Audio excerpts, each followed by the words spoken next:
So, kakatapos ko lang kumain ng bread.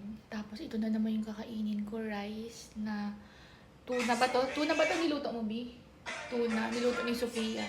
So, gising pa kaming dalawa. Ayun siya. Nanonood. Hi, Bi. Busog ka na? Oo. Ikaw hindi. Hindi pa kumain na nga ako ng bread. Tapos, itong yan, kain naman ako ng rice. Ang laki-laki na nga ng face ko. So, may mga food naman dito. Ito, prito, luto ng yaya. Tapos, toyo. Tapos, ito luto ni Sofia. Ayan. Galing niya, pwede na siya mag-asawa. Marunong magluto.